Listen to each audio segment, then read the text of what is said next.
Terima kasih pemirsa, Anda kembali menyaksikan Create Up bersama saya Prisa Sampodato dan rekan saya Wiki Adrian, dan kali ini kami akan membahas mengenai cuan adalah startup produsen kemasan. Sudah tersambung melalui video conference ada Mas Anggara Pranaspati, beliau adalah co-founder dan juga CEO Manuva. Apa kabar Mas Angga?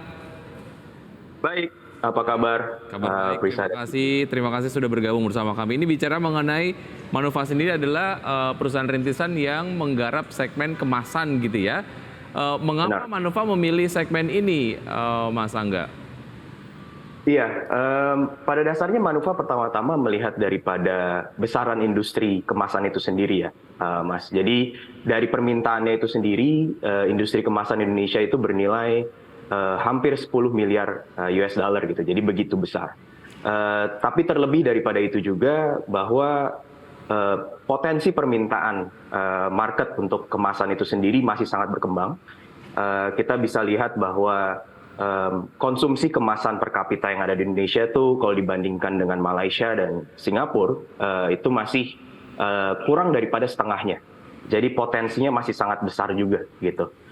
Dan yang terakhir sebenarnya karena Manuva itu datang dari keinginan kami untuk meningkatkan utilisasi mesin daripada manufaktur lokal, kami juga melihat industri kemasan di Indonesia ini sangat disuplai oleh pabrik-pabrik lokal. Jadi kami melihat bahwa besar potensinya untuk Manuva bisa membantu pabrik-pabrik lokal ini untuk semakin meningkatkan value add daripada kemampuan produksi mereka. Oke, jenisnya pun sangat beragam ya, ada toples sampai toothpick, sumpit, cup puding, lain sebagainya. Juga ada aluminium foil, tray.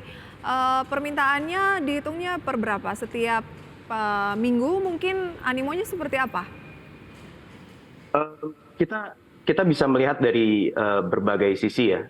Bisa dari jumlah, kalau kita sih melihatnya dari besaran value saja sih, Mbak. Ya. Oke. Seperti apa besarannya? Ya, kita sekarang sebenarnya masih sangat berkembang. Kita juga banyak di berbagai. Saya belum bisa memberikan nilai spesifiknya. Tapi mungkin sekarang untuk setiap distributor kami punya puluhan distributor. Tapi perkiraannya untuk setiap distributor kami setiap bulannya bisa mendistribusikan kurang lebih 500 sampai 1 miliar rupiah per bulannya. Oke, lalu apa sih yang belum dimiliki ataupun mungkin dilayani oleh produsen kemasan yang sudah ada, Mas Angga, sehingga kemudian Manuva hadir gitu? Ya, jadi balik lagi ke konsep dasarnya Manuva ya, bahwa kami melihat bahwa pabrik-pabrik lokal ini mereka fokus terhadap spesifik SKU atau spesifik produk yang mereka bisa produksi. Jadi bayangkan misalnya Mas Wiki memiliki sebuah mesin untuk memproduksi kemasan, maka kemasan yang bisa diproduksi hanya akan fokus terhadap kemasan-kemasan tertentu. Di sini layanan Manuva, karena kami tidak memiliki mesin, kami sangat asset light atau minim aset, kami bisa mengagregasi demand dan juga mengagregasi kemampuan dari berbagai pabrik-pabrik yang menjadi partner Manuva itu sendiri. Jadi nomor satu, assortment daripada SKU yang kami miliki itu juga sangat-sangat tinggi. Dan nomor dua, channel penjualan kami juga bukan tradisional. Channel penjualan kami juga melalui online, melalui aplikasi, sehingga ketersediaan barang di pasar bisa sangat terjaga karena kami bisa memiliki data untuk memastikan fulfillment di setiap area terjaga. Dan yang terakhir, pasti Manuva juga memberikan layanan berupa quality standardization. Jadi di antara pabrik-pabrik yang bekerja sama dengan Manuva, kami bisa memastikan kualitasnya terjaga, bahkan sampai kami adalah salah satu produsen atau salah satu brand yang memberikan layanan konsumen pertama yang ada di industri ini. Oke, artinya juga ini Manuva menjadi agregator begitu ya, ataupun titik temu antara produsen dan juga konsumen juga ya? Benar. Oke. Baik, ya semakin mana kita akan lanjutkan usai jeda berikut ini, Mas Angga, dan pemirsa tetap bersama kami, usai jeda kami akan segera kembali. Kami masih berbincang bersama Mas Anggara Pranaspati, co-founder dan juga CEO dari Manuva. Oke, Mas Angga, tadi kita sempat ngobrol ketika break bahwa bekerja sama dengan banyak sekali perusahaan, diantaranya ini masih skalanya UMKM, begitu ada sekitar 100 yang tersebar di kebanyakan yang masih Pulau Jawa. Tetapi kalau berbicara mengenai pabrik-pabrik tersebut kan pasti juga melakukan penjualan ke pihak lain misalnya, kemudian ke Manufa gitu. Adakah perbedaan harga, sistem kerjasamanya seperti apa? Iya, jadi tadi ya, karena kan Manufa di sini sebenarnya fungsinya bukan menghilangkan daripada peran-peran pabrik ini, tapi malah meningkatkan utilisasi mesin mereka dan meningkatkan value add yang bisa Oke. ditawarkan kepada masyarakat. Jadi di sini perbedaan dasarnya adalah di layanan yang bisa kami berikan pada saat kami bekerja sama dengan banyak sekali pabrik. Jadi bukannya hanya pabrik tersebut hanya bisa menjual dengan satu SKU, tapi dengan bergabungnya kepada Manufa, kami bisa menawarkan ratusan hingga ribuan SKU. Nah, Dan ini akan menjadi value add yang sangat besar untuk masyarakat bisa membeli barang yang jauh lebih beragam. Nah, untuk profitabilitas dari Manufa sendiri kalau begitu skemanya seperti apa? Ya, jadi dari bisnis modelnya sendiri, sebenarnya ini cukup simple ya. Jadi kami mengagregasikan demand dan kami mendapatkan margin dari penjualan produk-produk kami ke masyarakat ya. Oke, artinya ini memang ada bentuknya B2B atau B2C juga, Mas Angga? Yes, jadi kami ini sebenarnya ke customer, ke market itu punya dua channel penjualan ya, atau dua jenis model penjualan. Yang pertama adalah B2B, di mana Manufa nanti memberikan penawaran dan memberikan pelayanan kepada perusahaan-perusahaan medium size. Tapi yang sebenarnya Manufa lebih besar adalah bisnis Manufa di B2R kami sebutnya, atau business to retail, atau mungkin lebih tradisionalnya general trade market, di mana Manufa sekarang melayani atau mendistribusikan produk-produk kemasan ini ke lebih dari 7.000 toko kemasan dan toko plastik di seluruh Pulau Jawa. Oke, Anda tadi menyampaikan bahwa memang ada quality assurance lah ya yang dilakukan lah dari Manufa sendiri terhadap produk-produk ataupun kemasan-kemasan yang diproduksi lah oleh mitra gitu. Nah, itu cara memastikan kualitasnya seperti apa, Mas Angga? Ya, jadi semua supply, karena pada dasarnya kami kan perusahaan teknologi ya Mas. Jadi semua proses supply chain daripada ratusan partner pabrik kami itu semua ada di dalam platform teknologi kami. Kami beri nama Manufa Supply, di mana pabrik-pabrik ini bisa menerima order, bisa memastikan quality control di dalamnya.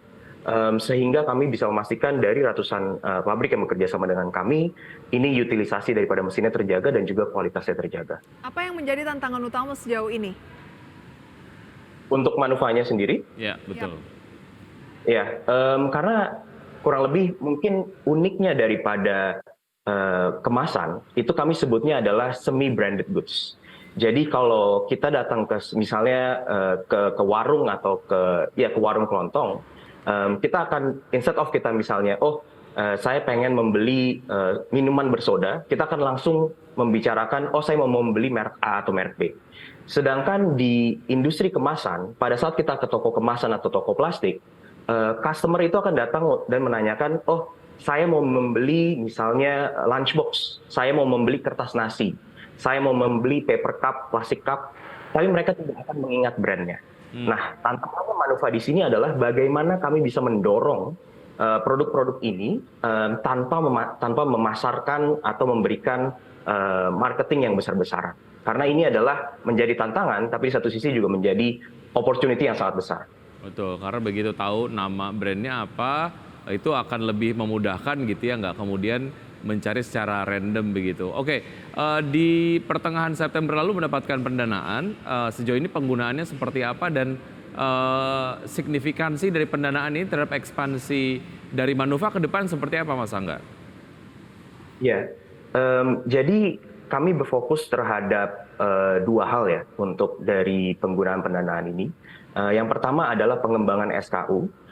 Seperti yang dilihat, sekarang kami memiliki 7 brand dan lebih daripada 300 SKU kemasan, mulai dari kertas nasi, lunchbox, bahkan tape, lakban, polymailer, bubble mailer. Kami memproduksi dan melayani seluruh customer. Jadi kami ingin meningkatkan SKU kami dari 300 menjadi 500 by the end of the year. Dan terlebih daripada itu, kami juga ingin meningkatkan ekspansi daripada wilayah kami sendiri. Sekarang kami masih berfokus di Jawa, tapi kami melihat juga potensi yang sangat besar di Indonesia Timur. Karena di sana terlihat bahwa demand-nya daripada kemasan itu sendiri juga pasti ada di seluruh tempat, tapi memang supply-nya yang memiliki constraint. Baik, dan sudah merambah juga ke kemasan ramah lingkungan ya? Benar, itu adalah salah satu pengembangan terbaru kami, hopefully akan bisa di-launch secepatnya. Baik, sejauh mana value reduce, reuse, recycle ini juga tersampaikan ke teman-teman produsen sih, Mas Angga, karena ya diakui atau tidak, kemasan ini memberikan satu kontribusi terhadap menumpuknya sampah yang dari Indonesia begitu. Sejauh mana message ini kemudian dapat diimplementasikan di produk-produk mereka gitu? Ya. Menurut saya Manufa melihat masalah daripada lagi-lagi kebutuhan terhadap kemasan itu sendiri tidak akan berhenti dan kebutuhannya hanya akan terus bertambah. Itu yang akan kita lihat. Tapi kenyataan tersebut juga memiliki kenyataan lain di mana memang betul seperti yang tadi Mas Wiki bilang bahwa kemasan sekarang juga berkontribusi terhadap limbah plastik di Indonesia itu sendiri. Manufa melihat problem ini dengan kacamata konsumen, di mana kami melihat bahwa penikmat atau pengguna daripada kemasan-kemasan ini, contohnya adalah pedagang kaki lima, contohnya adalah online seller, mereka pertama-tama harus memastikan bahwa cost atau biaya daripada kemasan yang mereka beli ini, dengan hadirnya kemasan yang biodegradable, kemasan yang lebih sustainable, itu tidak menaikkan cost mereka begitu besarnya. Baik, jadi tergantung modusnya sebenarnya ya. Kalau permintaannya memang masih kemasan kebanyakan seperti saat ini, kemasan plastik ya memang yang diproduksi pabrik-pabrik juga masih demikian begitu ya. Kembali lagi dari konsumennya harusnya ya. Ya, dan itulah perannya Manufa, karena Manufa tidak memiliki mesin, tadi kami sangat asset light, kamilah yang menurut kami bisa membantu transisi daripada perubahan ini. Baik, transisi ini yang kita harapkan semakin meningkat lagi ke depannya begitu ya. Sukses selalu untuk Manufa, Mas Angga. Terima kasih sharingnya. Sampai berjumpa kembali. Thank you Mas Angga. Sukses untuk Anda. Baik, itu tadi perbincangan kami bersama Manufa. Kita akan update terlebih dahulu dari pergerakan IHSG dari pembukaan sesi 1 hingga saat ini. Pemirsa dapat Anda saksikan di layar televisi seperti apa pergerakan dari IHSG. IHSG menguat tipis 0,04% pada 7.017 dan nilai tukar rupiah terhadap dolar Amerika Serikat pemirsa berada pada posisi 15.389 melemah 0,11%. Ya, sementara itu saham-saham yang masuk ke dalam jajaran top gainers diantaranya ada Teguk, AHAP, SMKM, Dewa, Doit, Cuan, Esa, Indi, Halo, dan Widi. Top losersnya ada Atap, NICL, kemudian ACST, AEGS, Meta, Jekon, DGIK, dan juga Tris. Seperti selengkapnya bisa Anda saksikan pada data RTI pemirsa, dan tentunya masih akan terus berubah pergerakan dari saham-saham ini ya. Dan sudah 90 menit kami menemani Anda dalam Power Breakfast. Semoga pembahasan yang kami hadirkan dapat menjadi referensi dan sumber informasi bagi Anda. Dan pemirsa saksikan terus IDX Channel, your trustworthy and comprehensive investment reference. Saya Prisa Somodatu. Saya Wiki Adrian, sampai jumpa.